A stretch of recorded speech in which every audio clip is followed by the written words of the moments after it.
Good afternoon. I think we're starting our series of bunch of budget workshops. if Yep. I'm not mistaken, so Kathy, I'll Today's turn it over and let you go. Yeah. today's the first of many. Kathy Funk Baxter, Finance Director. So today's first item is we're just discussing the mental behavioral health tax. Oh, Dan, go down. Yeah.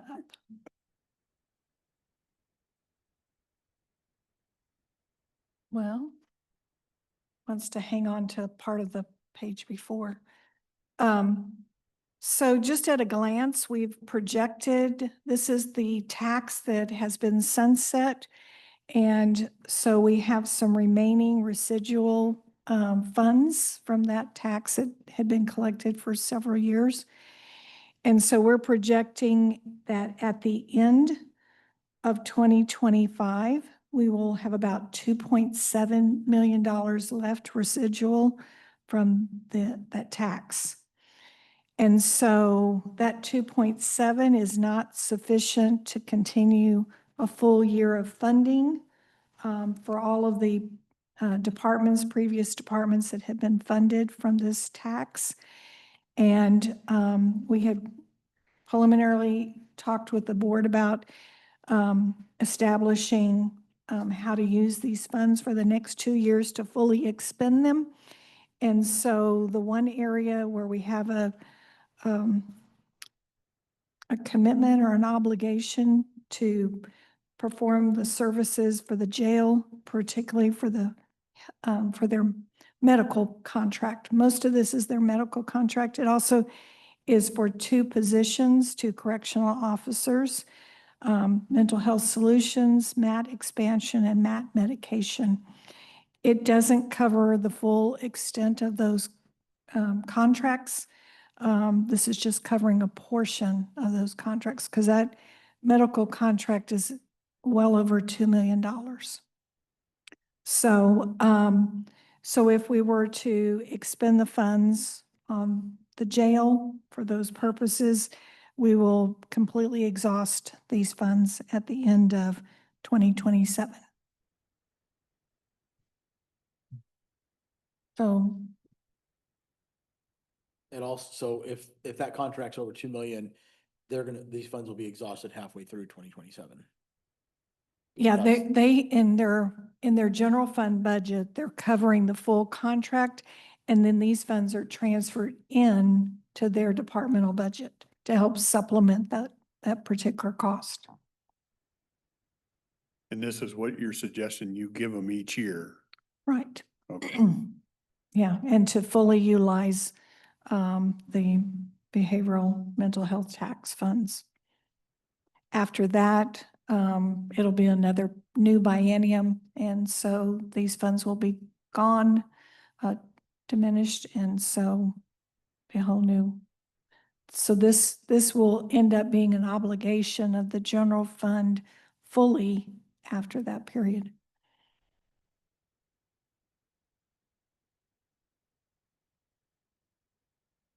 So what, or if any of this is all mandated that we continue to support?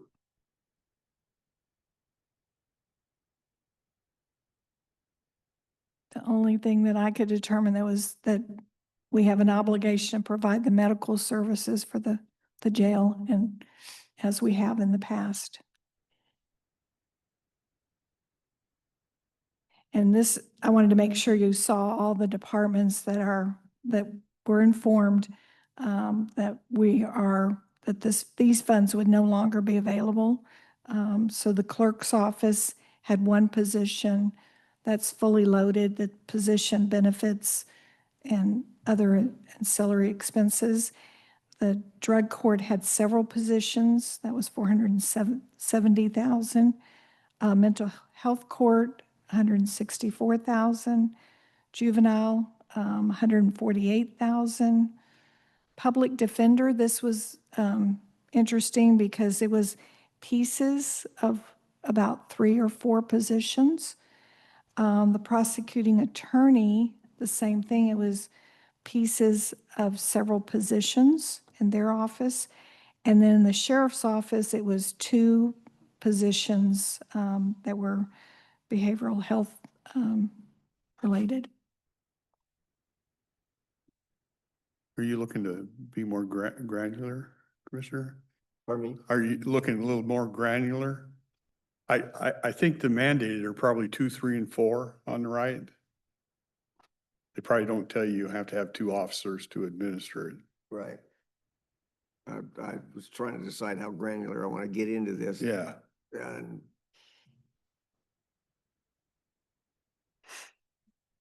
I guess right at the minute we can come back to it. I don't know.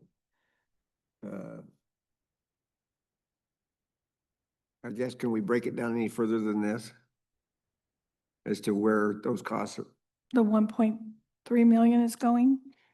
No, for each one of those, The departments Category. previously, yes. I have all that detail. Yes, I can. But like I said, the clerk's office, do you remember, Susie, how many positions? I think it was just just one position. Do these positions, like the clerk, juvenile, public defender, what programs are they supporting within this year?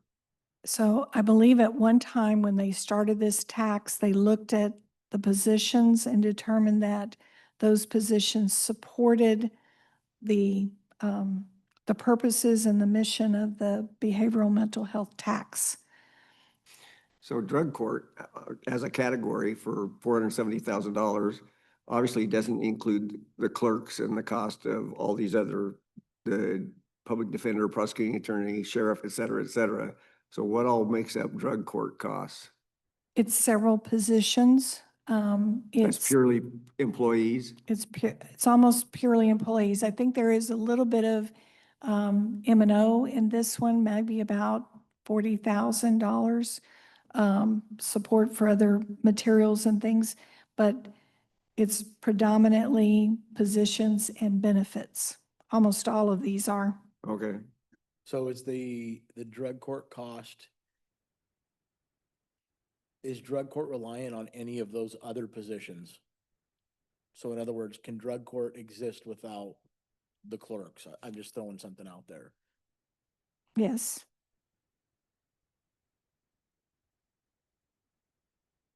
I think I would like to see what each one, like, for example, what is juvenile? What are we? Juvenile's one position, and it's a case. What was it, a case position? Do you want to go get the individual, that spreadsheet that has all the positions? Yeah, we have the detail for that. It is a case management position. And on the public defender, it's attorneys. And the same thing for prosecuting attorney office, it's pieces of several different positions. So at one time, I think they did a study and said, okay, who do you have that's supporting anything supporting mental health, behavioral health related in your offices for cases and things like that? So sheriff's office expense for $274,000. How does the sheriff get involved to that extent?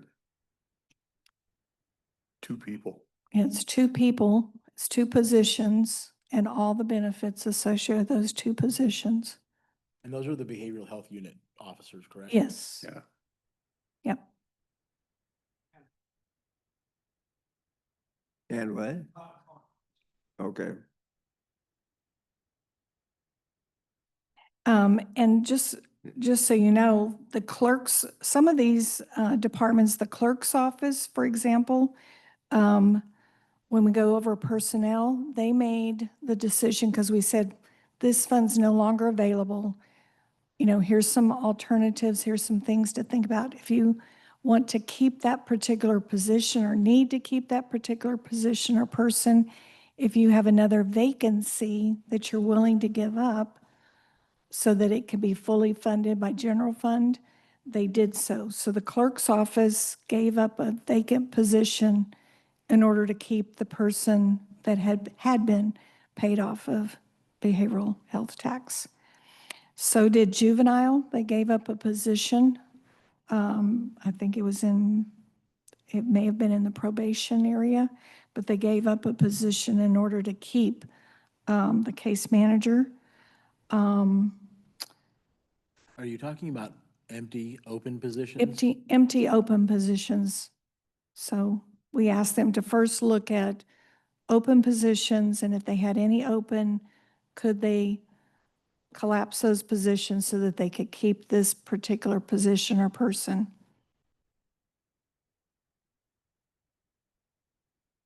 I appreciate that, but I don't look at that as much of a sacrifice of giving up a position when you're Yeah. filling an open position. Right. Well, they had the ability to do it, and so that's how they resolved their need for this fund.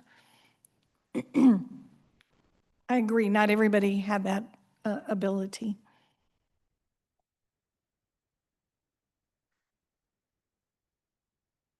And so they will also have an opportunity, all of these departments will have an opportunity to come forward when we talk about personnel. Because like I said, these are personnel positions predominantly. And so they have the opportunity for requesting personnel, putting them back in the budget through other sources or through general fund. And so that happens on October 7th, when we will come back and they can speak more to what the person's duties are performing and contributions to the county. I would like to see that. Primarily because I think, I look at this and I think that there are programs that I see that have value that I want to continue to find a way to fund. But I don't know, like, for example, the public defender, do we already have some of that covered on indigent defense? Is that covered under here? And is that budgeted? Is there any crossover? You know what I mean? I'd like to see each one of those, Yeah. um, So. that money's being spent. So what we're proposing is for today to earmark the remaining funds for the jail. And then each of these departments would come forth either, but probably both chances. They would come forward in the personnel request and talk about their request to keep those positions and why. And they also have another opportunity when they present their budget to also provide justification and to talk about what the positions do for the county and how they're needed. So they have at least two opportunities to also present their case for continuing the funding if they would like to do so.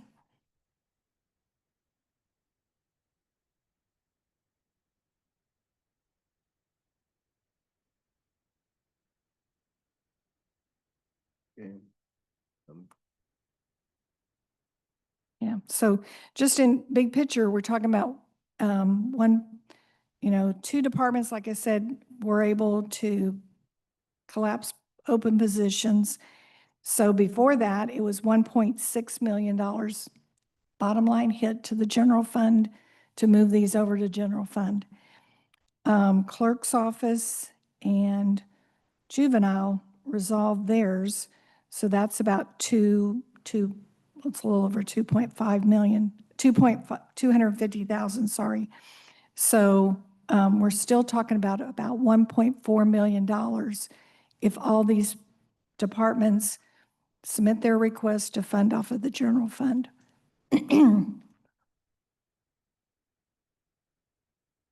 So it's a big ask.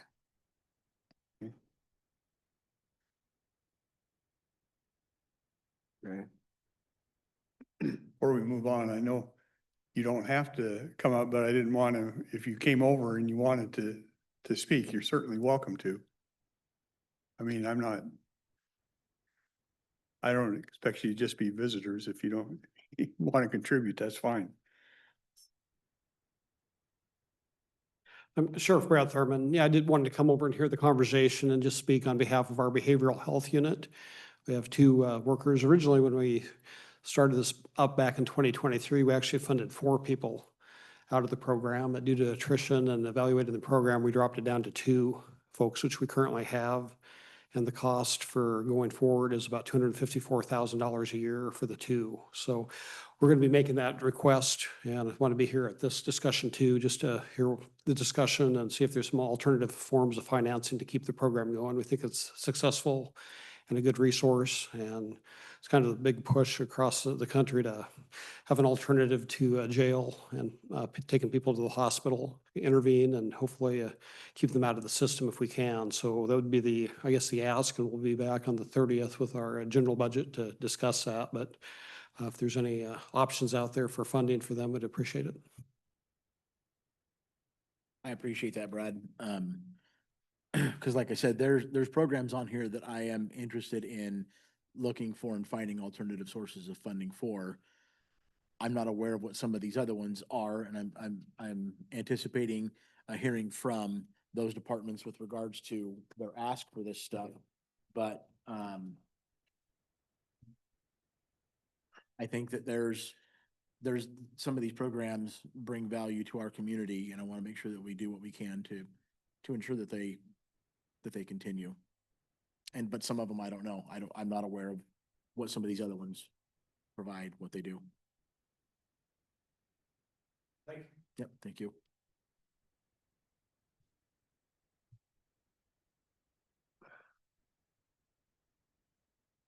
Okay.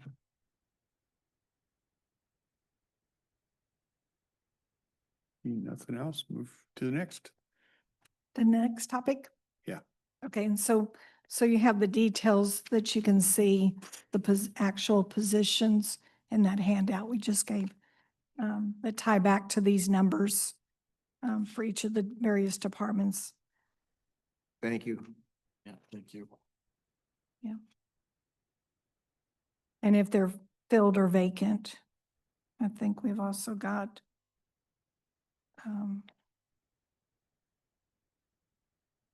Dallas, since you're here, can you I think they're all, explain and help me understand? I know what drug court is, but what's the difference between drug court and mental health court, and how do those operate with each other? Range program intern for therapy courts, South County. So, Oops. Dallas De La Grange, Program Manager for Therapeutic Courts. So what the difference between drug court and mental health court? Drug court is focused on anybody that gets arrested that has drug charges. Mental health court, same deal. So if somebody gets arrested for a criminal charge that has a mental health disorder, they get assessed and sent through the mental health court track. and Sheriff, do you work with both of those people? The mental health court and the drug court through your behavioral health unit?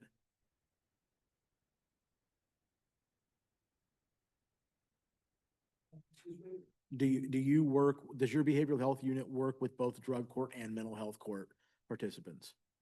I can't speak to that. I think what's their, in the system, they deal with staff respectively. Okay. Yeah, I mean, it all starts with the arrest. And then from there, they get processed through the prosecutors, defense attorneys. They come in, and if they meet all the eligibility criteria to get into the program, then they're allowed in by the prosecutor.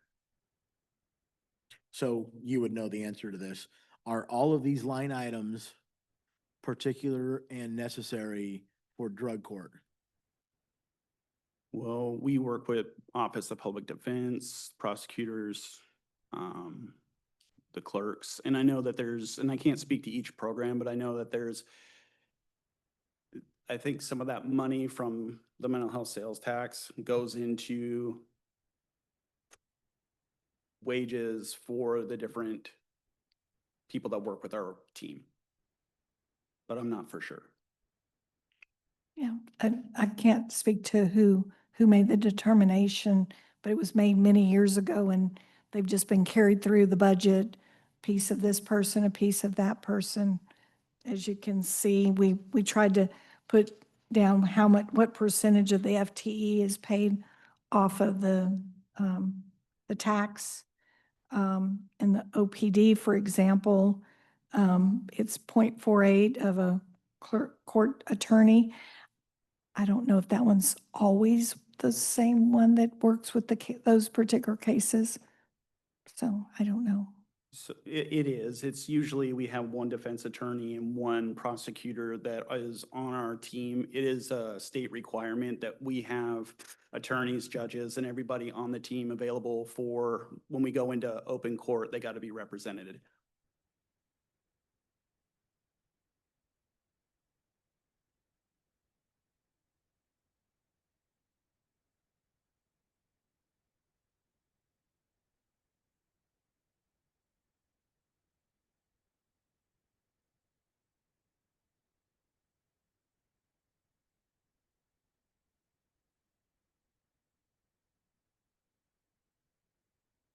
Is the court commissioner, is that just a judge? What's it Well, referring to? we have a drug court judge, we have a mental health court judge, and then we also have Safe Court, which is a youth drug court, and then we have Hope Court, which is a family dependency. So if their children get taken from CPS and then they have a substance use disorder, we get them into the family dependency, and a lot of times the commissioners will kind of handle they'll jump in and out from the different courts if the judges are busy.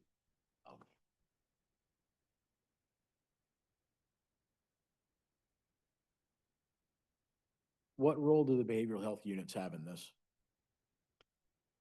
In drug court? In the picture as a whole?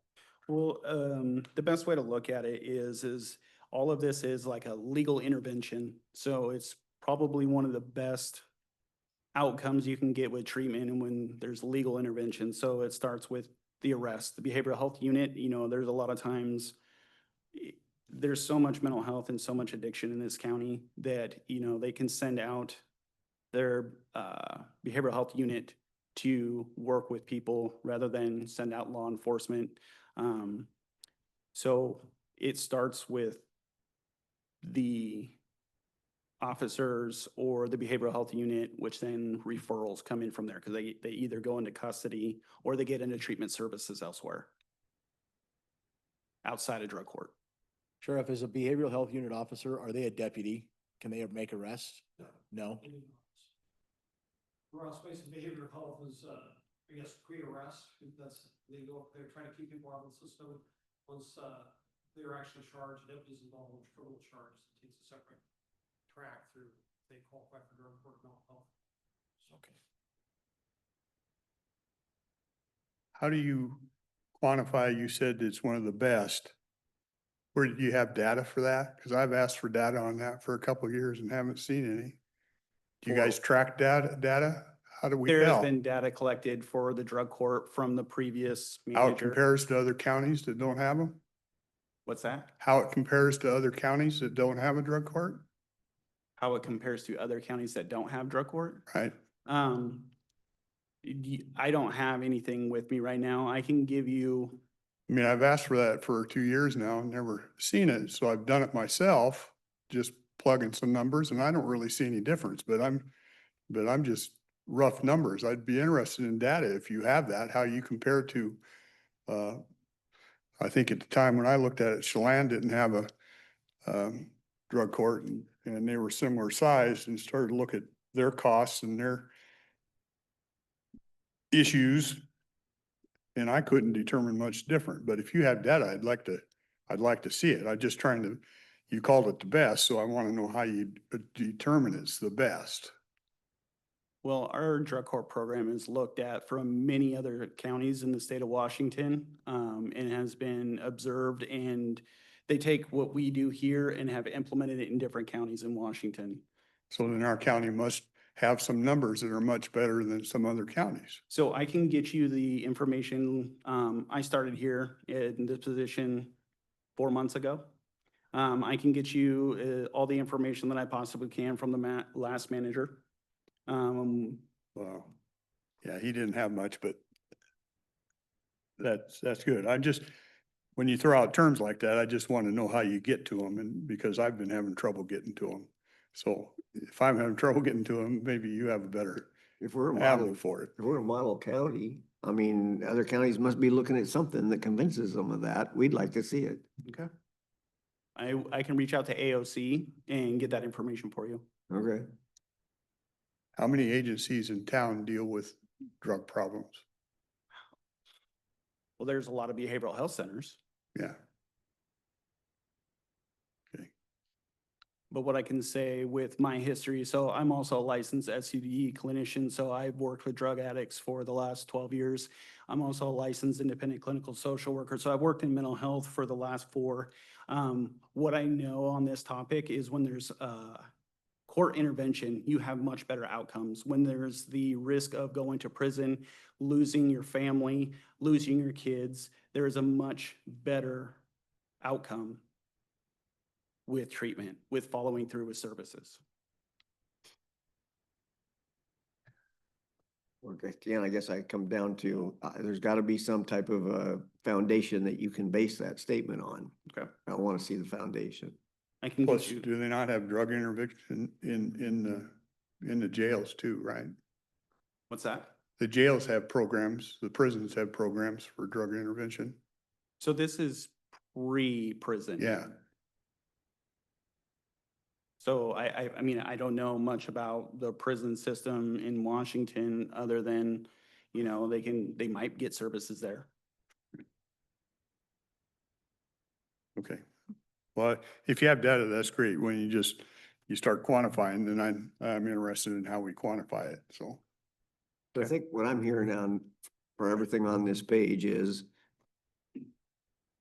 the drug court system would fail if you removed any one of those positions off of that page.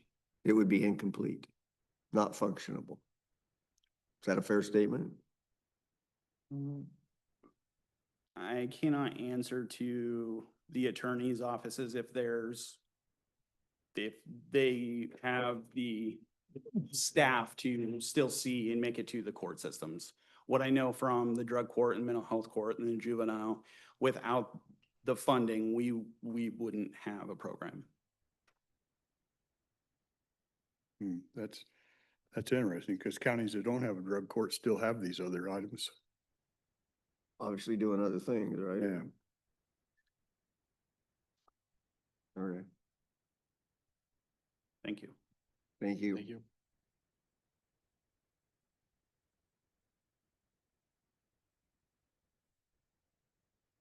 Any other questions for me? This is presenting where this revenue source is going to be dedicated for 26 and 27. And then, like I said, these departments all have an opportunity to come forward. Most of them twice because of the fact that these are tied to personnel positions. And then they also have their departmental budget that they'll speak to the needs for the positions as well.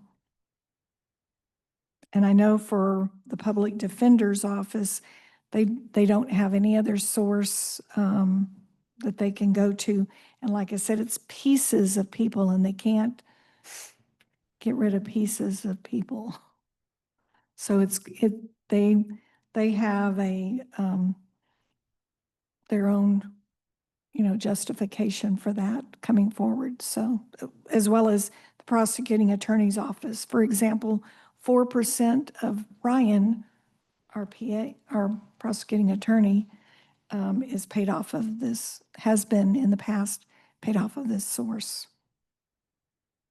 So are you saying that, let's take Ryan, for example, to make him whole when this goes away, that funding is gonna have to come from somewhere regardless? Right, right. And that's what I'm seeing, particularly in the public defenders and the prosecuting attorney's office, because those are pieces of people.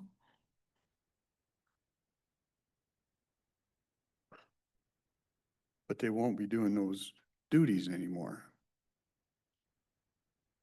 I mean, I'm looking at OPD, drug court attorney, 0.48, mental health court attorney, 0.25, juvenile safe court, 0.20, therapeutic court, 1.0 on a paralegal. If those courts aren't there, it's not a function they have to do. Am I seeing that wrong? I mean, you probably still want them and you probably still want them to do other things.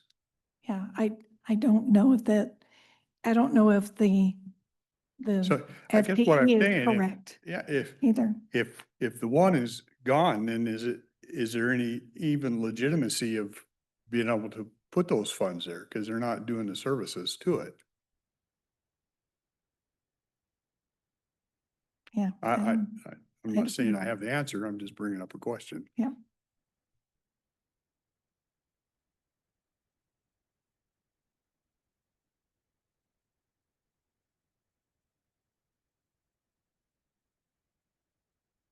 Do we have some sort of history or experience with how this has been handled in the past with these percentages of services offered by these different people and funding is no longer allocated for that? Yeah, each year they would revisit the, budget for the positions and, they could submit, the departments could submit updates saying, okay, this position is actually been performing and, related to, mental health and behavioral health. So every year they could submit, but for the most part, there hasn't been a lot of change. Like, for example, I think historically, on the prosecuting attorney's office, it's pretty much been pieces of people. It's not been any particular position. It hasn't changed really as far as the allocation.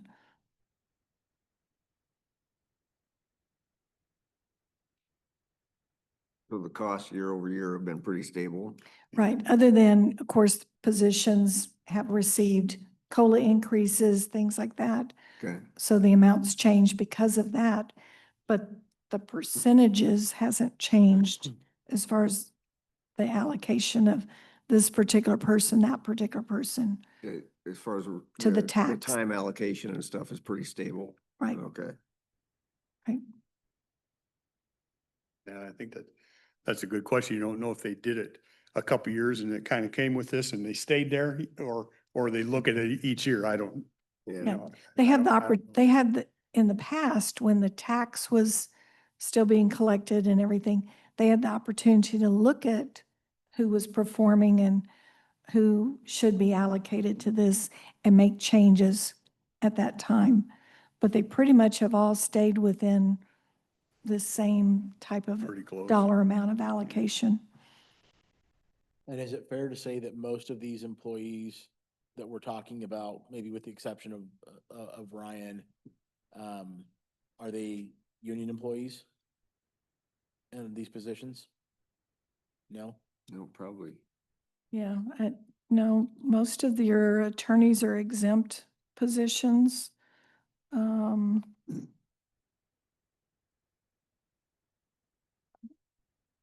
I'm just wondering about the sheriff, juvenile. Yeah, Jail. I'm almost positive that those are exempt positions. Yeah, I can look at that for y'all.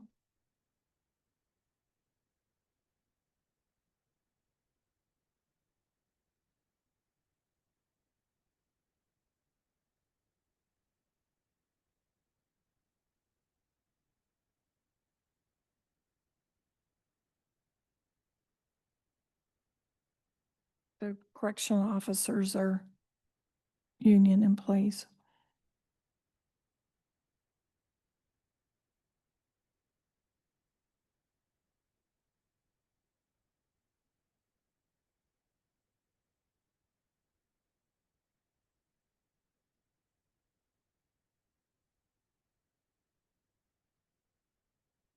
Okay, so hearing,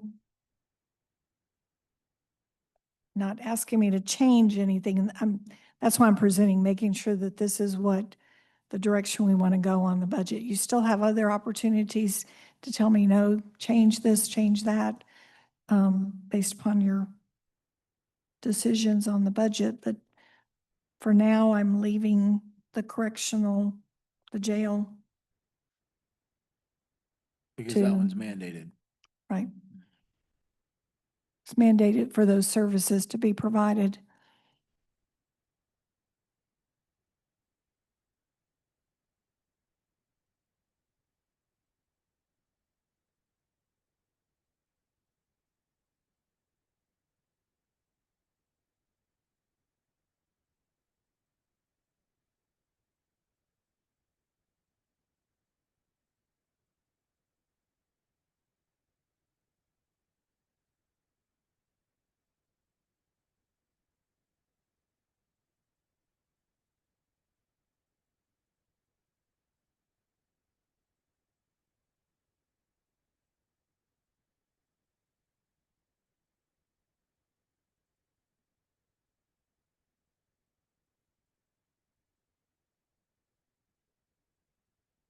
Okay, I think this is the next one we have in our agenda to talk about is our cost allocation for information technology.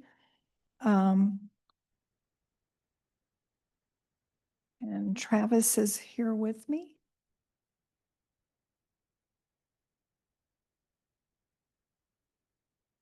That's kind of weird.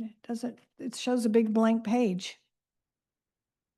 But mine has information on it. Y'all's blank too, right? Well, there's numbers at the very bottom.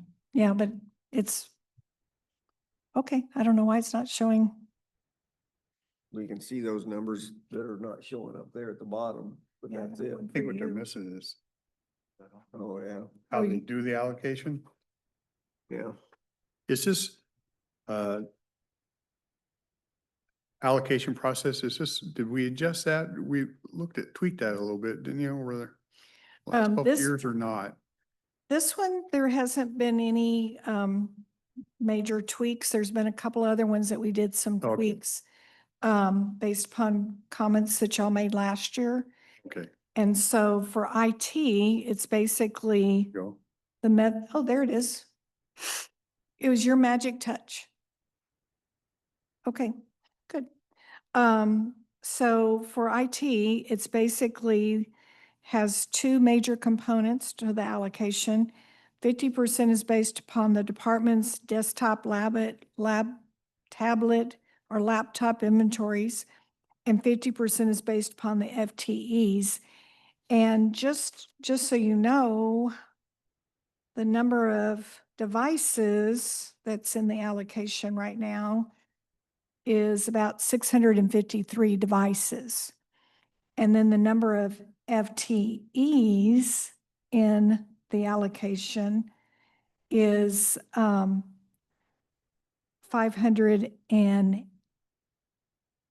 583.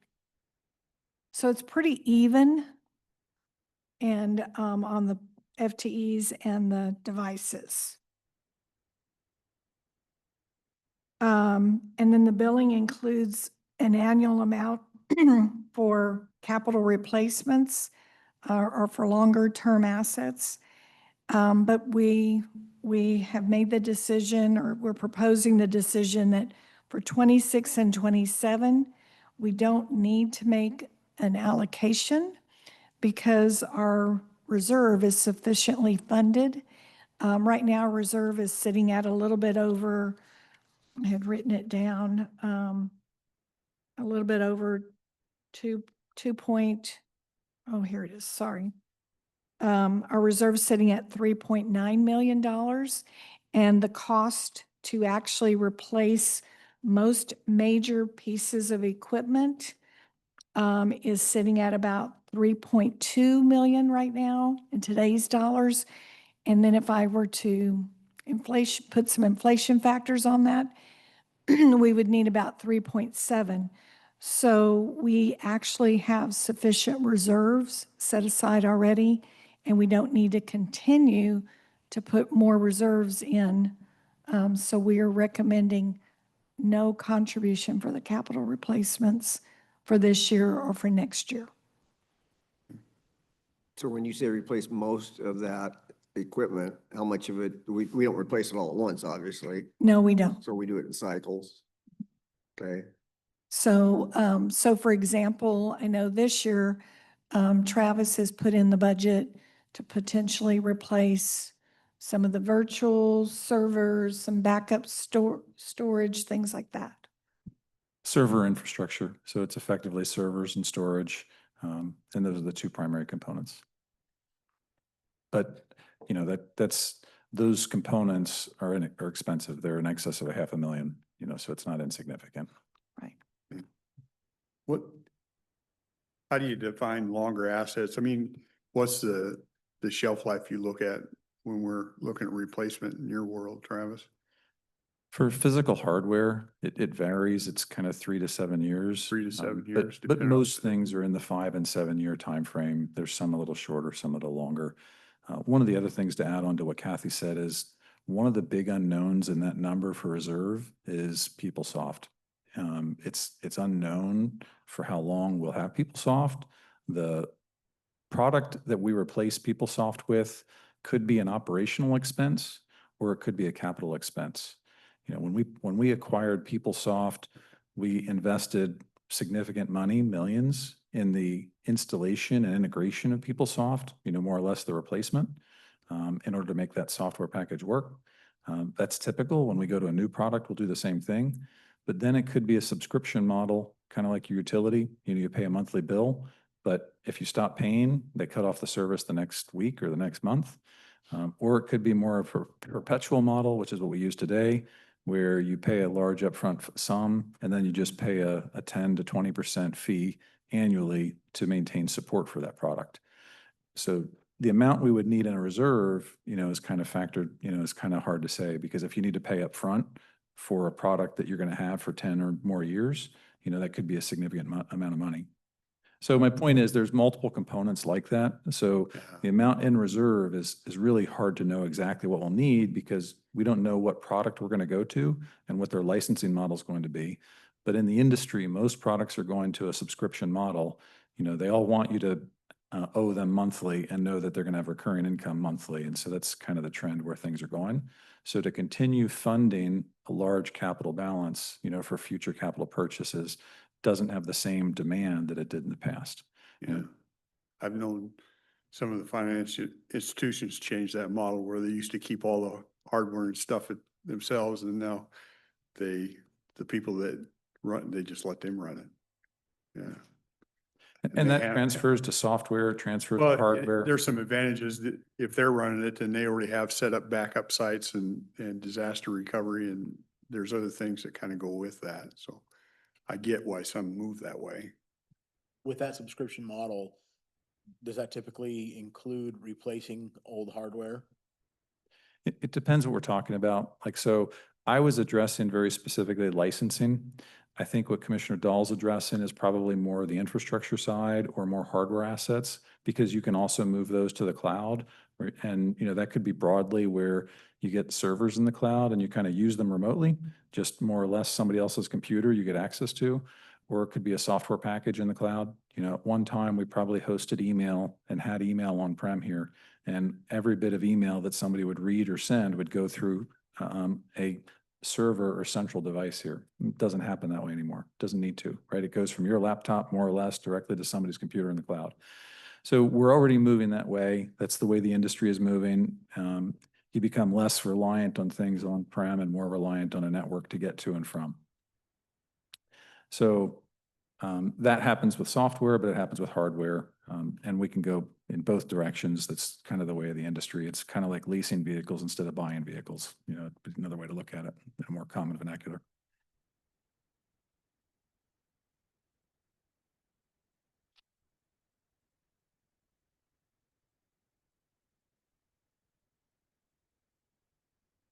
Okay, so like I said, we have the allocation methodology. We're sticking, we've been doing this same methodology for several years. And so that's the one that this model is built on. So some of the components of the billing, what we're billing out to the departments for 26 and 27. 26, of course, is a little over, right around $5 million. And one of the reasons why it's a little bit less than 27 is because we analyzed and looked, we also talked about this last time, looking at what the previous year billing was and what the actual expenses were. Because when we put these budgets together, we put it together as if every position's filled for the year. And we estimate some of the software escalations and things like that, and minor equipment replacement, things like that. So in some cases, the expenses have come in less than what we billed out. And so we recognized that and said, okay, we have an opportunity to take that savings from last year, instead of continuing to build up a large fund balance in the operating account, to actually use that to reduce the current year's bills. And so that's the $600,000. And last year, we did the same thing and reduced it by $228,000 from the year before. So that's now part of our process, is to look at what was last year's billings, what was last year's actuals, and whatever savings there were, to make sure that those are utilized in the future billings, instead of building up a big, large fund balance. So what we save, even if it's a little, it affects the billings for departments the next year, so they actually get the benefit of some of this Right. savings. Okay, good. It flows back to the departments that way. Could I summarize that by saying it's a use it or lose it model? Because I think Yeah. that's what you're describing, and Yep. yeah. And then we also put some historical here. And so 2025 total expense that was billed out to the departments was about almost $5.2 million. We have seen increases, some increases in our salaries and benefits, you can see there. And then also in our software, we have seen some significant increases that we're projecting for 2026, going from 2.1 million to 2.6 million. And I think on the next slide, I talk about that. So for 2026, we also have included in the salary area 6 months of an overlap for one position to help transition a person that will be, I think, retiring. And so we put in there some monies to be able to have a good transition plan for that. Software subscriptions, some of the increases and escalations that we saw for this budget was Laserfish, the assessor and treasurer software, something called NetMonitor, and I don't know all the names, what these are, but so net monitoring, Sonic Wall. I don't even know if I have this one spelled right. The Sonic Wall is going to be replaced by another software product. That was one of the products that led to a security issue earlier this year, for example. So we're replacing that. The new product is going to cost a little bit more. I abbreviated vulnerability management software, could be Tenable, could be something else, TBD. So that's what you see there. IDS is intrusion detection service or software, and SIM, security incident event monitoring. And MDR is one of the things that we've already done this year, managed detection and response. So when we upgraded from ThreatDown or Malwarebytes, as they're known, to CrowdStrike, that product had a slight increase in cost year over year. So those things are incorporated here. Just a quick question on the Laserfish, and this could show my ignorance with IT, but is that system old and antiquated and need to be updated? Because it reminds me of a system that I used to use in the library to find old newspaper articles. That's exactly what it is. Are you thinking of microfiche? Have you ever sit in a microfiche machine? I have. It was late and it was a new technology when you. Yeah, yeah. It's been around a while. I've been around a while, and I was one of the first users of this. It's a document repository system. And, but it works. So, I would compare it to this building. There are definitely newer buildings. You know, there's some that are more attractive, but it serves its purpose. I think that's kind of like this building, right? It serves a purpose. The product is the same way. There are other products that have newer modern interfaces. They have other capabilities, better search, for example. I think the product probably could be better if we continue to invest. And we can also look at modernizing and, you know, moving some of that to other products over time. But we really haven't invested in that yet. I'm just my question would be with regards to storage. Is it as efficient as other software types with regards to storage? Does this take up more space because it is older and antiquated? I think the net cost, regardless, like you're gonna have a net cost, whether we move that to a modern product, you're gonna spend money either way. If we move that to a lot of the modern products will move it to the cloud, then you'll pay for capacity in the cloud. They'll charge you for capacity in the cloud. Here, we're paying for capacity on-prem. When it's under our management, under our control, you know, you're exchanging our labor for somebody else's, but you pay them for that labor. So the net cost is comparable. You know, I think it's better to compare, does it meet our needs? And can we save money if we move it to another platform? At this point, I'm not confident that we could. I think, you know, does it meet our needs? Is it cost effective? It's cost effective in large part because we've already invested in the product. And, you know, if we have to invest in something else, there's a migration, which is costly. There's a learning curve. So there's also talent and training. You know, it's not just learning curve or getting accustomed to it from a user perspective, but also from an administrative support perspective. So it adds an IT burden. So there's multiple costs to consider. Yeah, and the other thing I was wondering is like with regards to Bailey, if this is a cumbersome, you know, software program for her pulling records, if there's something that, because I would imagine that all these things touch different things, and overall, I'm wondering if it would be a net benefit or not. I don't know. I'm sure if we asked Laserfish, they would tell you that their product is competitive and it's modern and there's ways for them to compare directly with other products. You know, I think we are a little bit behind in updates. I think there's some opportunity to, you know, evaluate that moving forward, and we should. It just hasn't been something we've done thoroughly in the past year.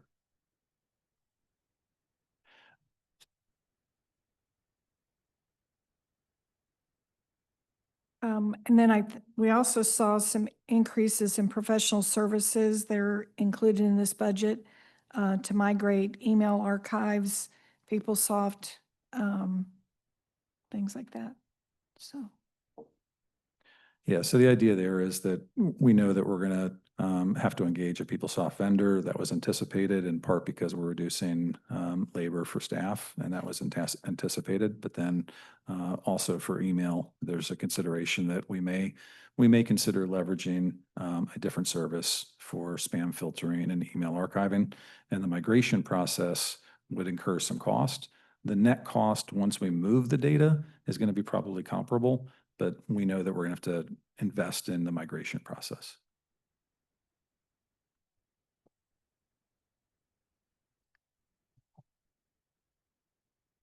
And then, as I said, we don't believe there's a need for any additional funds for major equipment replacement. So we've budgeted 0 for that. And then we reduced the 26 billing because 24 billing was in excess of expenses. So we saved about 600,000 that we used to reduce billings for 26. And then telecom is also been included in IT. Last year was our first year to do that. And it basically is being allocated based upon the number of lines a department has. We did get a question, an interesting question. So it said, if a department decreases their number of lines, would their future allocation go down? And the answer is it depends. It could go down, but the total cost is allocated based upon the number of lines. So if one department's a number of lines go down, then another department's expense may go up because we're still operating on the same cost. It's the software for the telephone systems and things like that. So anyway, I don't know if I answered that question right, but we did get the question saying, okay, well, if we looked at reducing a bunch of our lines, can we reduce our telecom bill? And the answer is yes, but if we're spreading that cost over less lines, everybody's line charge is going to go up, including the department that reduced the number of lines. For that year, Yeah. So that's not gonna be an ongoing thing, is it? You know what I mean? We're billed for 200 lines this year. Next year, if we reduce that to 175, does our bill go down? no, It does not. If I can speak to it slightly, I think what needs to be clear is that the overwhelming majority of our cost is in the infrastructure to support the phone lines. It's not in the phone service. So. You talking So about I don't know the exact, phones and stuff like that? it's the hard phones and Okay. what would traditionally be known as a PBX. You know, the thing that determines when you call in, you get a greeting that, and tells you to dial one number for, you know, to go to one extension or dial something else to get to another extension. That infrastructure that supports switching of calls from one extension to another and gives you a greeting and lets you leave voicemails, that sort of thing. There was a significant investment in that to the tune of $750,000 or so in the past couple of years. And so even now, this year, for example, we made an upgrade so that we can give you the option to make phone calls and interact with that from your laptop. And we're in the process of finishing that up, but that's a small upgrade to that system, for example, to give you that functionality. But because there was that cost, if you amortize in rough numbers, $750,000 over 10 years, there's a $75,000 a year cost. And that's probably greater than the utility cost that we spend for phone calls and phone services every year. So even if you reduce your phone lines by 10%, and it's $50,000 total per year, which I think is it's even lower than that. It's probably more like 20 or 25,000. But if you reduce that because you reduce 10% of your phone lines and or 10% of your phone calls, you're only dropping 2,000 a year, but you're still carrying $75,000 a year in expense for the investment in the infrastructure, which is why reducing phone lines or phone calls by 10% is a negligible difference. So the misconception is that because that's how we bill, that's how we're being billed per line. yeah, we're not, Yes. yeah, we're paying, I believe lumens. Yes. I don't think it's paid based upon a line. I think it's paid based upon a A circuit. circuit. Yeah. Yeah. And we're in the process of changing some of those circuits, and those costs for circuits are roughly like, I don't know, 1,000 or 1,500 a month. Right. And then you pay an addition for long distance, but those are your two primary costs. And it's insignificant. It's, you know, total probably a couple $1,000s a month. So that's why I said your total cost on an annual basis is probably like 25,000. And that's outweighed, that's the variable cost, but the fixed cost each year is more based upon the investment and recouping the investment in the infrastructure of more like 750,000. Yeah, so, Two questions. Only because I've had a little bit of experience with it. We used to have our own phones and all that, and then I want to say, I could be wrong on the name, but I think it was Juno or something. We did not own our own phones anymore. We didn't have the capital. They provided them, we paid a fee, and if anything, if that phone needed to be replaced, it was them. So I don't know if that over long-term helps or all. I never, it wasn't my area, so I never saw that contract to see how that worked. I know the system worked, and I know you always had a new phone. You didn't have to, you know, buy new equipment. The other thing is, as we get more experienced and we get set up to do teams, I could call branches through Teams. Does that over time make any difference to cost? Yeah, let me address that. I think the first question is along the lines of, Have we or could we consider using a phone service instead of using the on-prem hardware and the upfront cost?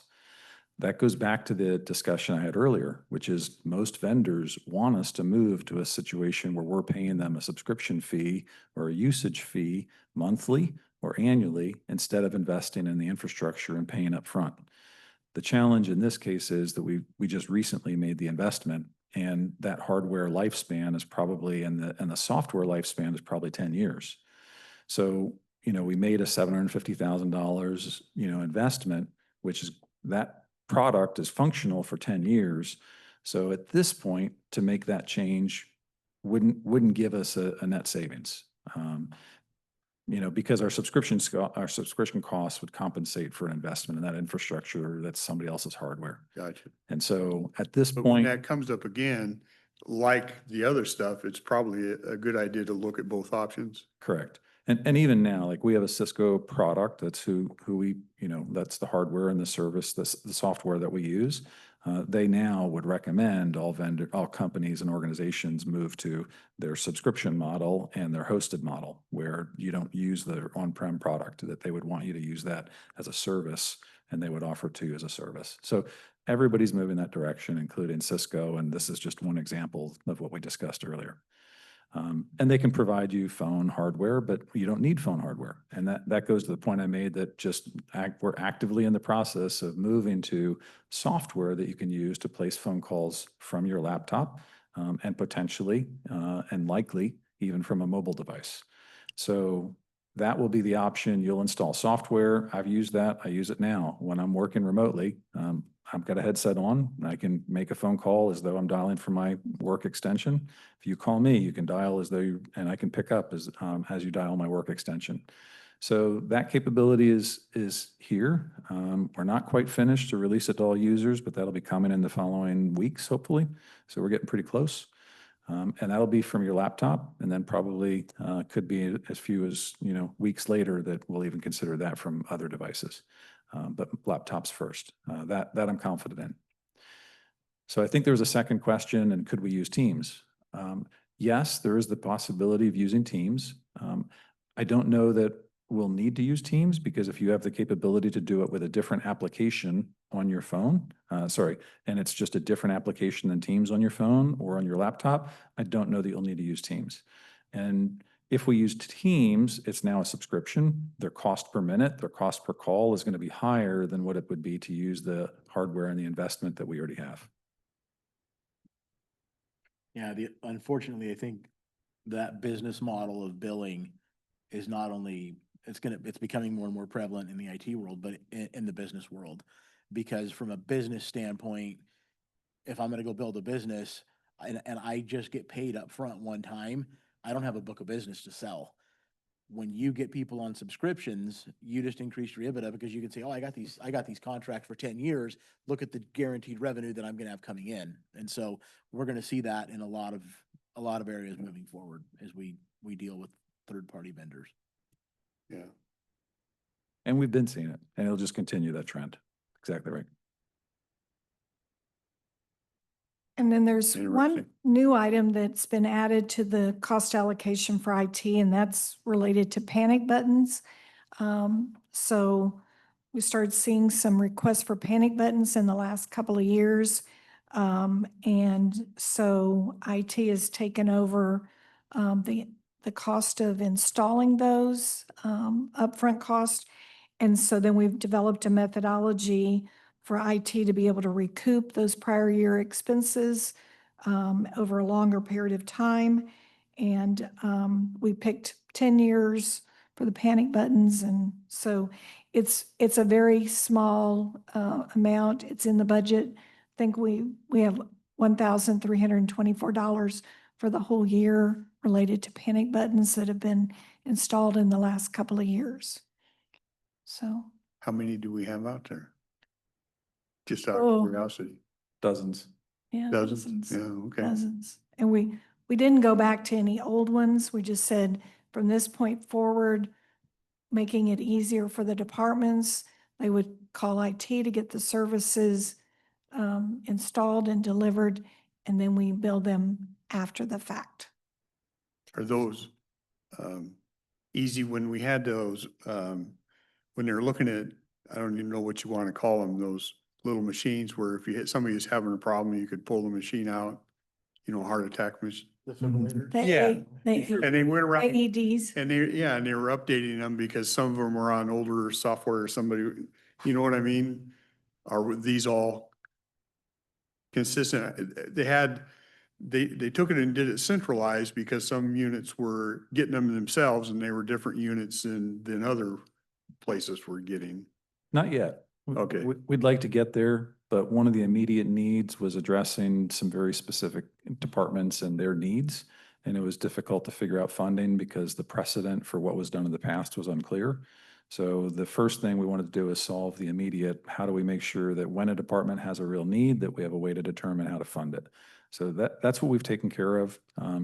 And initially, the department will bear the costs because there's different models, there's different types that we can support and we do support today.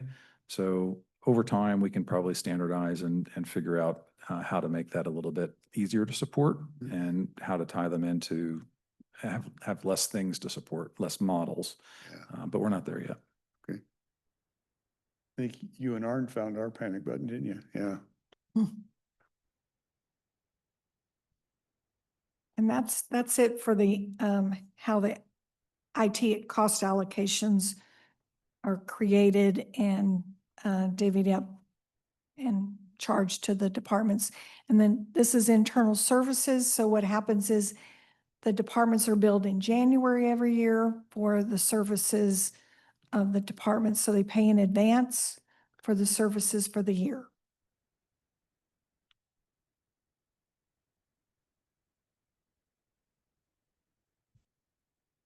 Do the departments understand these allocations? Not from just this department, but from everything that gets allocated out? They get, do they get what we say, hey, this is how we allocate, Yes, just so they know? yeah, this year, we sent out the slides so Okay. that they could see this and then they could have an opportunity to ask questions. And we Comment. did get some questions because that was something that came out in our, having our budget retreat, helping people be more transparent and understand what's behind this bill that I get.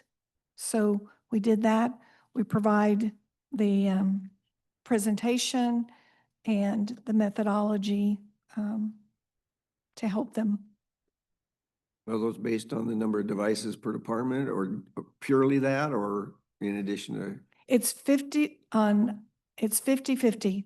Number of devices is 50% and number of FTE is 50%. Okay. And the devices, there's an annual inventory that's done each year.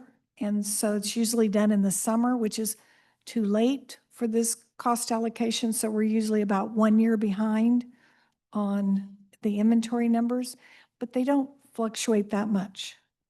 So from year to year. Okay. Thank you. Shouldn't those departments with those fancy laptops pay more? I'm teasing, Sheriff.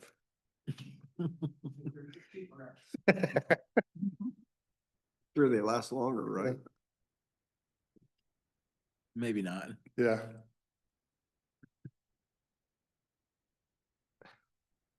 Okay, the next, have Shelley join us. We're going to talk about the cost allocation for risk management as well as industrial accident.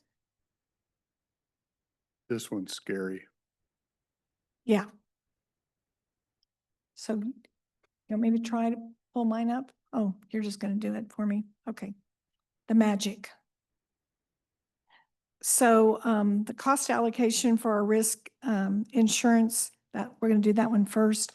And I just realized these colors just don't show up very well in a on a slide. So I'm going to have next year. I'll write that. Yeah, we'll change colors. The first thing that happens in risk management, the biggest piece of the allocation has to do with our assessments from our risk pool. And they start talking to us, and as you know, they change their fiscal year. So usually by July, we would have our rates for the next year already known and set. This year, they changed it, so we don't know our rates exactly yet. We won't know them until October officially. But they did give us some indications at the meeting and way back in March, that we should be looking at 25% increase in our liability, our general liability part, our MLC. So we built the budget on a 25% increase. And then I built for the 2027 a 20% increase, which may be too low, but I was hoping I was being optimistic. So for some of the other policies like the property, cyber, things like that, I used just a 10% increase. I got some information yesterday because I'm part of the finance committee for the risk pool. I was looking at the budget for operating expenses anyway. And they believe, as of right now, they think that the property is not going to be that high of an increase, but I put 10% in, so. Kathy, on that topic, I want to ask you a question. To your statement that we don't know what it's going to be, when we change that contract date and we now sign a contract with them for our renewal, we don't know what that premium is going to be for that year yet when we sign that, do we? Because like right now, we're assuming it's 25%, but we've already signed that contract for this year and we don't know what it is. Correct?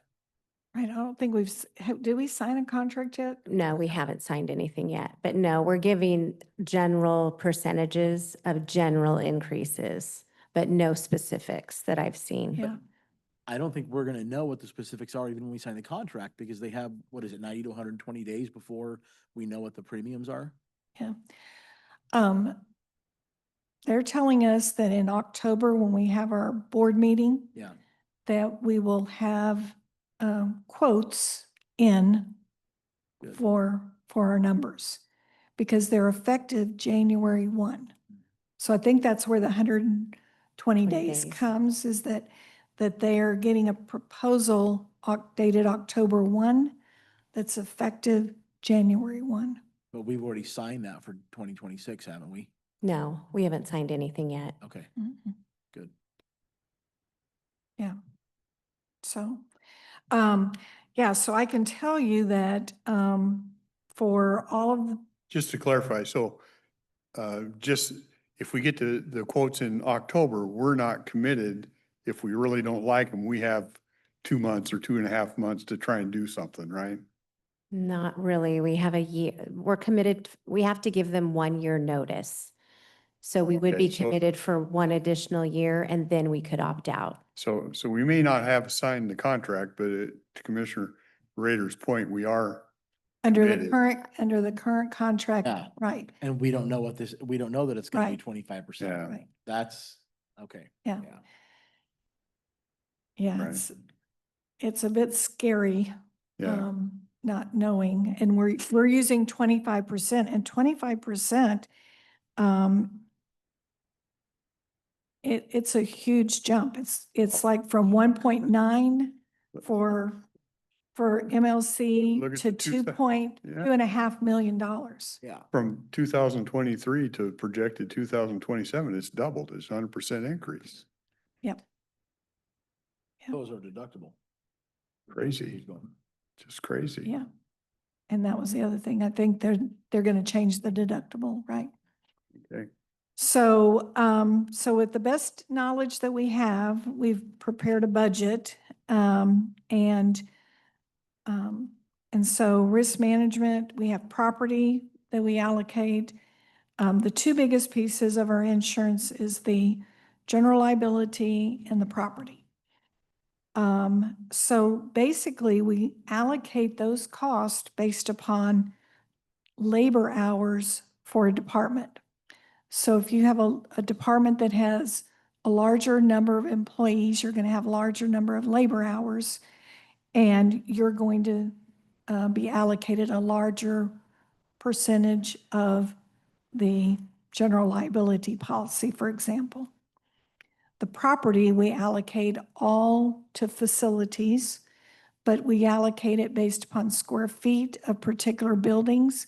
So we have an expense line for admin building, we have an expense line for Hall of Justice, Human Services, et cetera, across the county. So it goes by buildings. It doesn't get granular and say commissioner's office is 5,000 square feet or something like that. Yeah. It's all this building. It's all for this building. What's unusual is this building and the annex have always been added together. And then the square feet have always been added together for one total. And then those buildings that have occupants that are not general fund or that have their own cost allocations, they get allocated based upon their square feet and based upon a square footage charge. And we're going to go over that tomorrow. Facilities. So Kathy, help me understand something. You said that the hours worked is how we allocate their billing. For risk management, for the assessments. Mhm.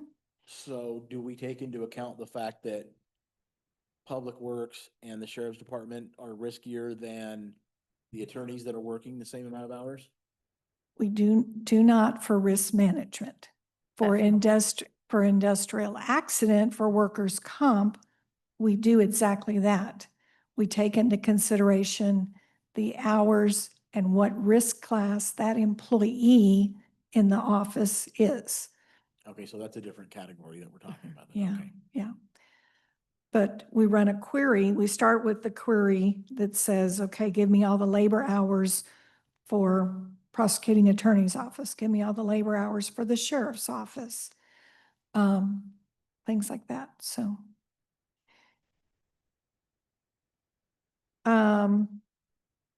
We also, as part of this allocation, we set aside $300,000 to pay for our share of what the risk pool will bill us for tort claims and legal claims of defense, defending those liabilities. So we have a deductible on the general liability of $100,000 right now, which we're talking about, it's probably going to go up. But we set aside about $300,000 per year right now to help pay for our portion of those deductibles, basically. We think in the future, we're going to have, well, if the deductible goes up, that's going to have to go up. And we also are seeing a larger number of open tort claims and things like that. So we have about, what, Yeah. 12 or between 12 and 14 right now. Mhm. Yeah, and I think Scott has told us a couple times over the years, the average claim has been rising. Oh, yeah. Yeah, well, that's on your workers' comp, yeah. Yeah. I think we're gonna see more claims and larger claims. Yeah. And I wanna say, if my memory serves me correctly, that we're talking about bumping our deductible from 100,000 to 250 is what the risk pool is looking at. Well, we've always had the Bless you. option to have a larger deductible. We looked at it back in when we were doing 24's budget. And I looked at it and it really was not negligible. I mean, it was very small of a savings compared to the change in the deductible. So I presented it to the commissioners at that time, and we made the decision not to change our deductible, and I'm glad we.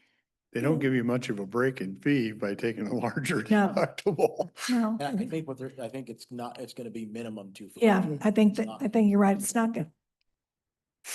The 100,000. So then here's your chart to show you what's involved in the cost, what we're looking at. The majority of our expense is in our assessments and our insurance policies. And like you said, for 20, it went from 1.3 in 23 to what we're projecting for 27 of 3.1. I don't think since I've been here, I haven't seen a single year that's less than a 20% increase. The first year I got here, it was a 30% increase. So that was 23 to 24. The trend isn't changing. No, it's not changing. Then property assessments, of course, is the next next area. So it's changed also from 450, about $500,000 to, I'm projecting for 27, about almost 700,000. Your all other expenses are the personnel for the risk department, the liability, the deductibles, and that's included in that 700,000 I've got there. And then also an amount for our training program that we administer in the risk management office. So total for 2026, we're looking to allocate and bill out almost $4 million. And then for 27, we're projecting it'll be $4.5 million. On the liability claim transfer, what factor do we use to come up with that number? The 300? Yeah, what we have on the liability claim, right, there, all of their expenses. So basically we looked at that typically a claim sits there for about 2 years, 2 to 3 years. And over that period of time, you're paying out legal bills and things like that. So if we had 10 on average for the year, about 1/3 of them will be hitting the max. So it was just history looking at that. So it's probably a little too low going into, and it's too low. It's too low if it's too low if they raise the deductibles. So. And basically that's it on that allocation. It's almost purely the insurance programs. It's causing the rising cost. Where are we on scheduling that, a workshop or meeting with the insurance company that gave us the illustration? I'm waiting for Kelly to give me some workshop dates. That's where we left off last. Okay.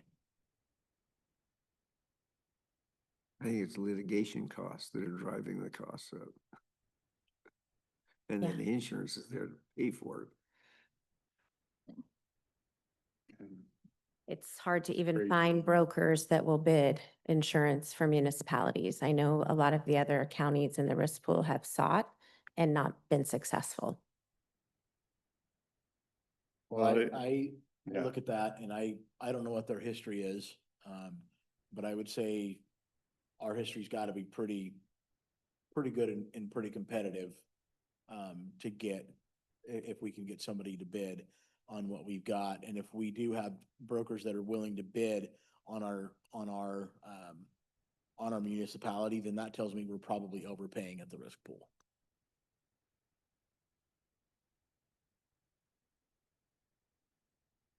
This whole category is scary. They've seen some, when they took off the statute of limitations and let the years go back, and it was applied to the juvenile jails. Well, now they're gonna dollars to donuts, they're gonna start expanding that. I've heard churches in different places, and it's gonna get bigger and bigger. It's Churches, scary. schools. you know. Yeah. Anybody can walk into an attorney's office Mhm. Mm, or roll in. Mhm. So then, all right. so the next item is our cost allocation for workman's comp with, they call it industrial accident. And it has a similar basis. Again, it's a model that's based upon labor hours, but we pull the labor hours for this one by person. Because in the past, what we had done was we just took a department and we said, okay, that department predominantly falls in the risk category, a higher risk category, so they're gonna be more risky, so they're going to have a higher factor on their labor hours. But then this is the one where we went back and said, okay, not every person in that department, some are administrative, some are clerical, some are not. So we did it by person. And so that way a department that has a mix of high risk and low risk, they'll see the benefit, the savings, because we're going to charge the person that's low risk a different rate. And so we also look at L&I, the labor and industries risk categories that are for counties. We predominantly fall in 3 different ones. We have very low risk for clerical and office. The next highest is, I'll just say it's pretty much the roads area. And then the riskiest area for L&I is our sheriff, corrections, things like that. So, so we factor our labor hours based upon those risk categories. And so we come up with our labor hours, we multiply them by a factor, and that's how we determine how to allocate the total cost for the administering the workers' comp program. The workers' comp program is go to the next page so I can explain what's in it. We had some issues that I know that we're pointing out is when tracking people when they move jobs. Have we figured that out? Yes, Okay. yes. So when somebody moves, the risk department gets a notification, what we call a pause form, and they can look at promotions or transfers and specifically be able to go in and request that HR change that person's Change those. L&I category. Mhm. So we have professional services contract. We pay a third-party administrator to administer our workers' comp claims. And then we have some excess insurance premium that's $141,000. We haven't ever had to use this so far. Yeah, but we may tap into that eventually. Is it a supplemental policy to something? Yes, it's a supplemental policy. We have to pick up all of the expenses. We're self-insured, but then once you hit, what's the number, 750? 750. 750,000 per occurrence. Once you hit that, then anything in excess, this policy picks it up.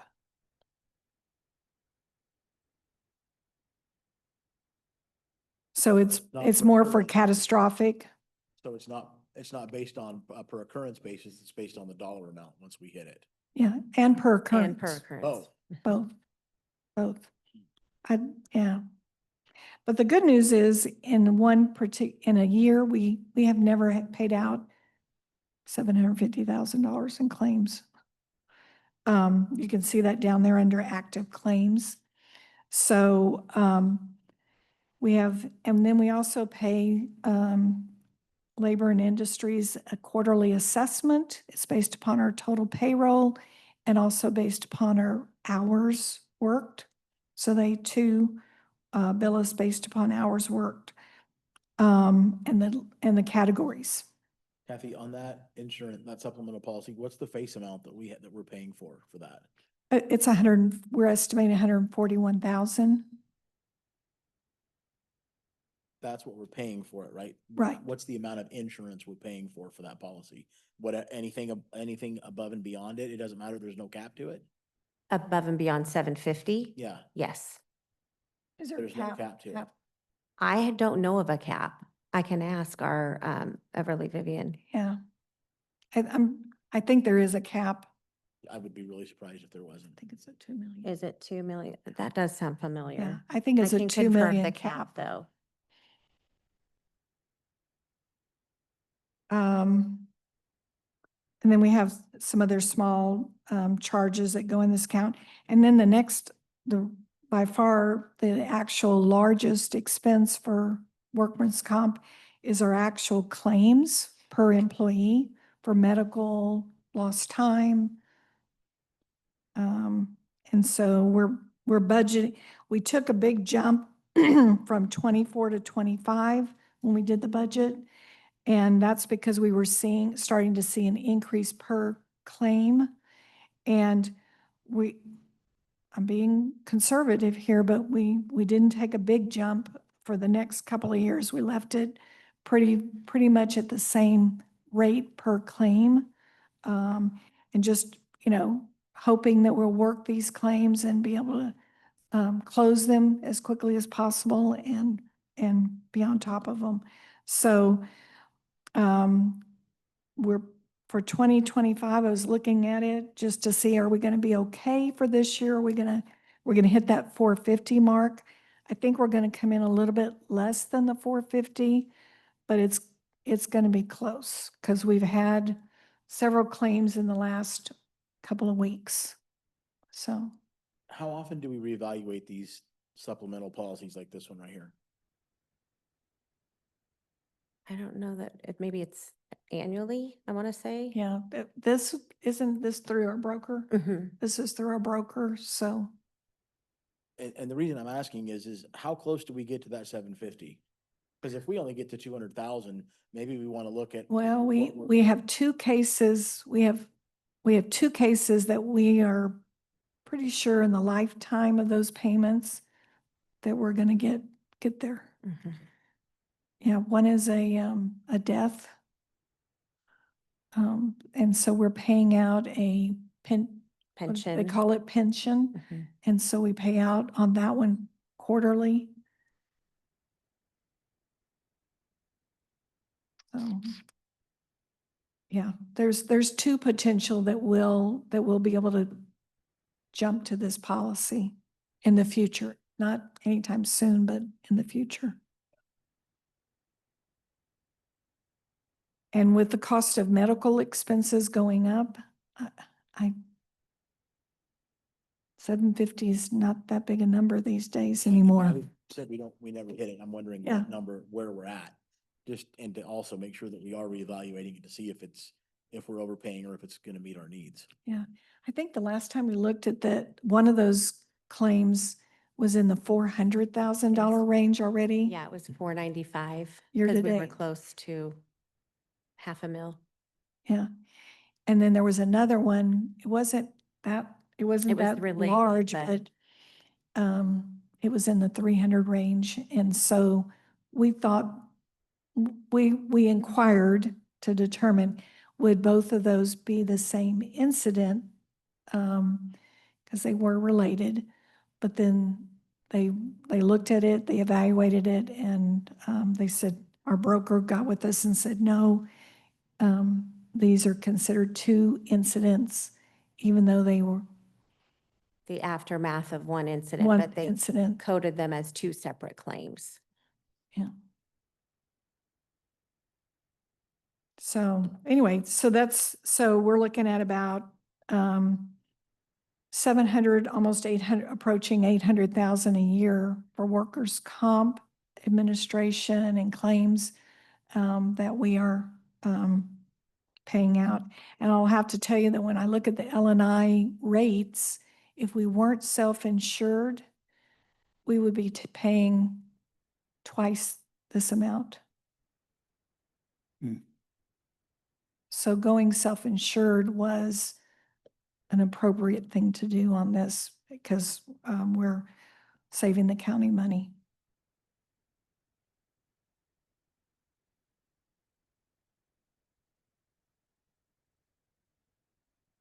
Any other questions on that?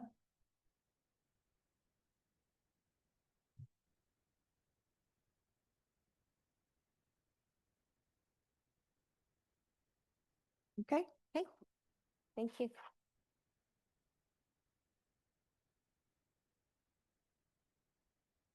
And we have one more.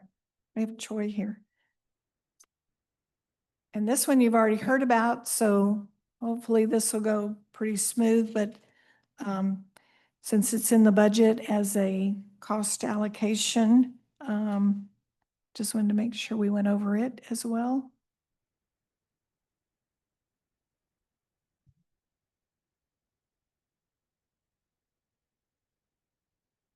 makes me look dizzy. I think I blew up the picture too much, so it got a little distorted, but anyway, so this is the Sheriff Equipment and Technology Fund, which is brand new. And Troy had previously presented the need for this, and so when we get ready to do the budget amendment in about a month, the end of October, we'll have that on the budget amendment. So we're anticipating the fund will start with approximately $932,000. Those are funds that have previously been in IT and motor pool. And so those will move over to this new fund. And then there'll be an annual cost allocation for all of these all these different pieces of equipment and technology. And it's about $330,000 annually.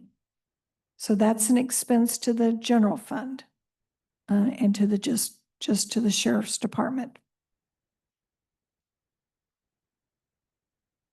Is that fairly consistent with what we've been setting aside in IT for this? No, that I'd have to say no. We've been setting aside on an annual basis in IT to basically only cover those mobile data terminals that are in the vehicles, about 70-something thousand dollars. Oh, okay. And then in motor pool, they had been setting aside too low of a number. It was 22,500 for the radios in the, yeah, but it was a different frequency type radio system, not the one that they're proposing. And then there really hadn't been, some of these, there hadn't been an equipment reserve in place at all. And so the department, as they were telling you, they had to rely on, savings in one particular year for their budget to try to coop together enough money to get the TASER system, things like that. So now they'll have these amounts available to them in this technology fund. And these are for deferred replacement cost on all these different things later on down the road. Yes. Yeah. And if I remember right, Commissioner Dahl, wasn't this the meeting that Commissioner Farrell said he was gonna let us tase in? Well, I did tell Troy, I think the commissioners should each have a taser. I know a guy. Yeah. I think we said before this, it kind of puts control of the equipment they use under their deal, so. Right. And, yeah, so this is the amount that will be transferred to this fund in 2026.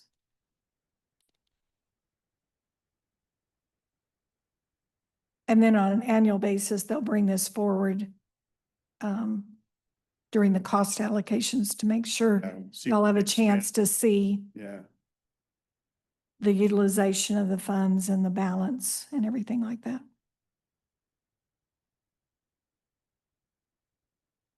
So I just took the numbers that you had and projected out some of the upcoming expenditures just so we could see how that's going to be spent for the next 5 years. I did round it to 300,000. I didn't see that other number, but these are just some of the projections, things that we're dealing with. And there's some of the considerations in the future are whether we purchase at the front of a service period, say a 5-year contract, or if we go to a subscription model. If money's tight, that's an option. However, we can save the taxpayers some money if we're able to negotiate a better price up front. So the goal of this is to plan ahead to get what our deputies need for the least amount of money. So Troy, on the mobile radios, you've got 600,000, you got it down twice. Are we comparing paying 600,000 in 2028 to a subscription model? Is that what that is? So this is, and I apologize to Kathy, I didn't get to share this with her before.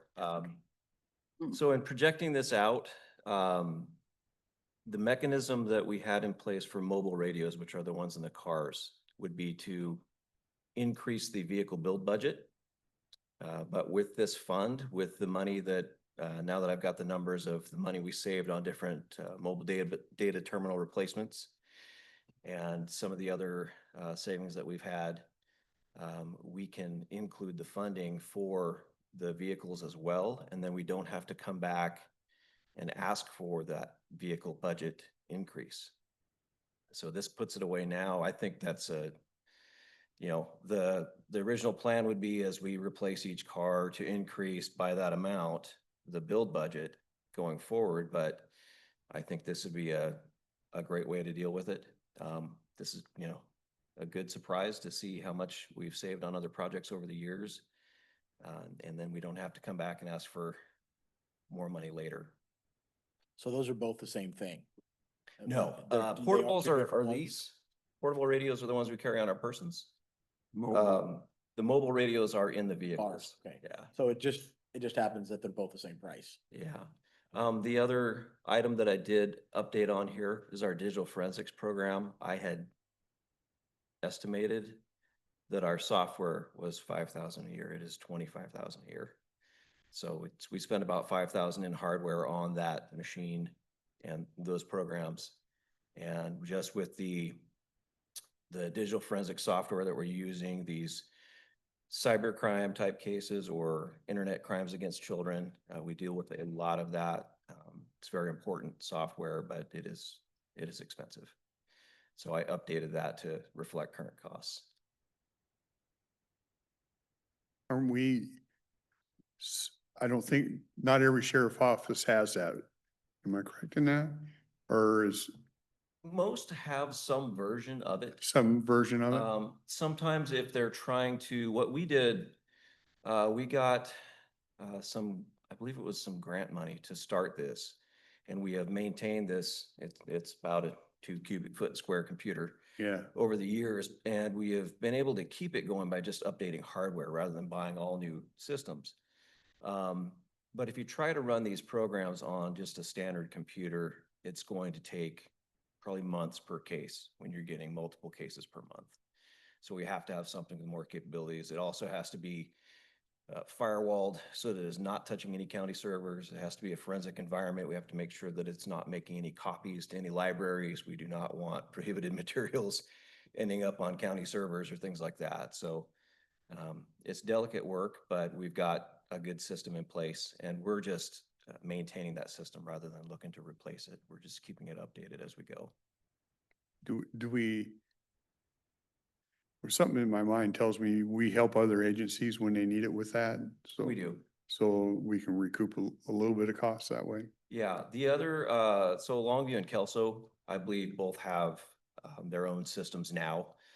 They've kind of got up to speed, and occasionally what we do is we will have a tool that they don't have, or they will have a tool that we don't have, and we'll help each other out. Okay. Because we have to buy it for certain cases, but if it can help somebody else out without them having to buy it and vice versa, helps us out, we'll trade our labor. Yeah, I don't want to bring up a bad subject, but when that shooting happened and I was watching them, they were tracking where that individual was going and all the different things. I was thinking of your machine because I remember watching him demo some of that. And to be able to put together the cookie crumb trail of where somebody went, you know, based on cell phone analytics is very powerful for a jury. It really Yeah. helps us demonstrate what happened in a crime, and we've got guys out serving search warrants right now on those kind of cases, so Yeah. we use it a lot.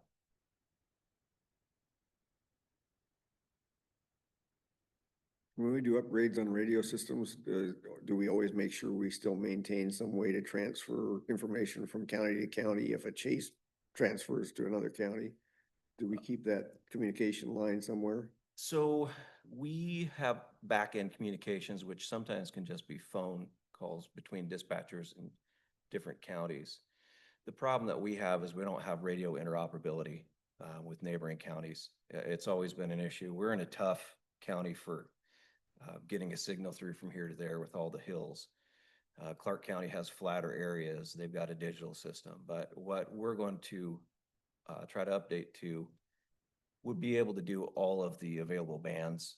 It's called a tri-band system. And that way we can talk to them. There are times where it's very frustrating to be able to see somebody in another car, but not be able to talk to them directly. And especially on the portable radios, if we are leaving the vehicle, we're assisting, say if they've got a canine track or something like that, we really, communication is critical. Are the radios we talking about, the contract through 911 with Lewis, we're piggybacking? Is that what we're talking about? These are different?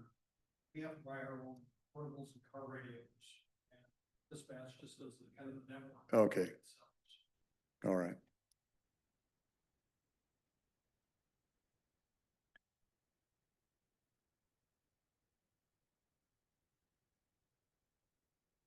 Okay. That's it on cost. Tomorrow we will touch on motor pool and facilities, tomorrow afternoon.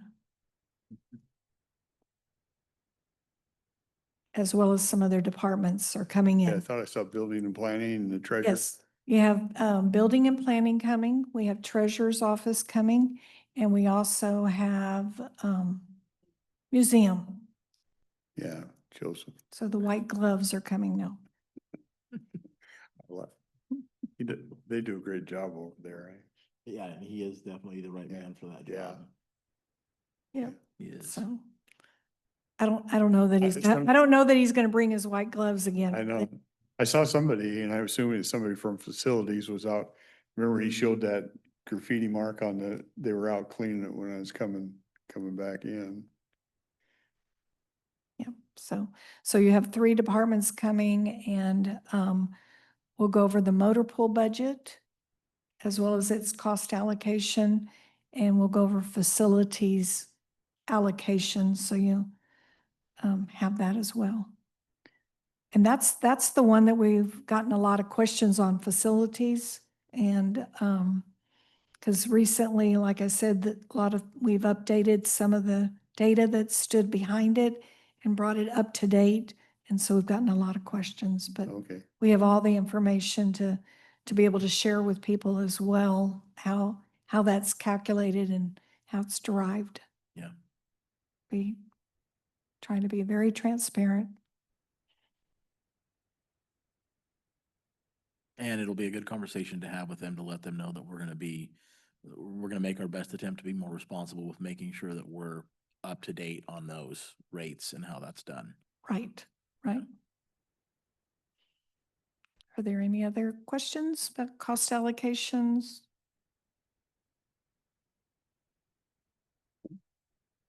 Okay, okay, thank that's you. it. Thanks, George. With your numbers. Anything else, gentlemen? I think we're good. We're good. Good. Okay, we will adjourn. Thank you.